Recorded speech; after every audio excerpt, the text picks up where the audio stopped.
के पास चला जाए आज के सारे इंपॉर्टेंट स्टॉक्स न्यूज जानने के लिए। हजदा, गुड मॉर्निंग। गुड मॉर्निंग आशीष। लुपिन के साथ शुरुआत करेंगे। एक स्ट्रॉन्ग क्वार्टर कंपनी की तरफ से आया है। करीब 74% से ज्यादा की ग्रोथ मुनाफे में देखने को मिली है। उम्मीद से बेहतर है ये आंकड़ा। 852 करोड़ का रेवेन्यू भी करीब 13% बढ़कर आया 5,672 करोड़ पर। यह भी इनफैक्ट उम्मीद से बेहतर प्रदर्शन है। और एबिटा में भी 46% तक की ग्रोथ है।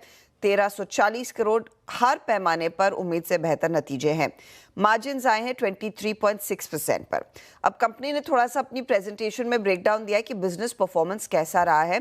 उस लिहाज से इंडिया में करीब 20% की ग्रोथ, नॉर्थ अमेरिका में 6% की growth, US sales to be precise $220 million के आसपास है। 3% तक की सालाना ग्रोथ देखने को मिली है। ग्रोथ मार्केट्स 12% बढ़े। एपीआई बिजनेस में 10% तक का इजाफा देखने को मिला है। ये इनफैक्ट एक अपडेट आया। इंडियन होटल्स भी रेडार पर रहेगा, जहां पर मुनाफा 554 करोड़ पर आया। लेकिन यहां पर ध्यान रखिएगा, एक 307 करोड़ का वन टाइम गेन है, वो ताज सैट्स के कंसोलिडेशन के साथ। उसके बियॉन्ड अगर आप देखिए तो रेवेन्यू 27% बढ़ा है, एबिटा में 41% तक का इजाफा है और मार्जिन्स भी बड़े ही हैं। एवरेज रूम रेट जो है इंडस्ट्री के मुकाबले 10,100 पर है। ऑक्यूपेंसी 71% पर और रेव पार यानी कि रेवेन्यू पर एवरेज रूम 7,200 के आसपास है। तो नंबर्स अच्छे हैं। कमिंस रेडार पर रहेगा। आपको याद होगा कमिंस इंक ने 6 तारीख को इंडिया बिजनेस में स्लोडाउन की आशंका जताई थी। उसका फिलहाल कुछ रिफ्लेक्शन इस कंपनी के इस क्वार्टर में तो नहीं है और ना ही कमेंट्री में। हालांकि ऑफ कोर्स वो कौन कॉल आगे होगा आज। मुनाफा 37% बढ़कर आया है, 450 करोड़ का, उम्मीद से बेहतर है फिगर। रेवेन्यू 31% बढ़ा है, 2,492 करोड़, ये भी एक्सपेक्टेशन से काफ़ी बेहतर है। एबिटा 42% बढ़कर आया 481 करोड़ पर। 430 करोड़ के अनुमान के सामने एक बड़ा बीट है और मार्जिन्स इनफैक्ट इन लाइन आए हैं 19.3% के।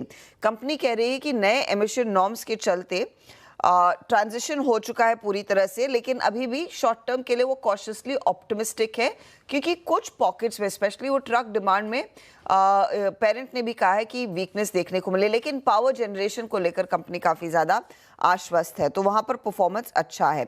सेल भी रेडार पर रखेंगे वायदे बाजार के लिहाज से।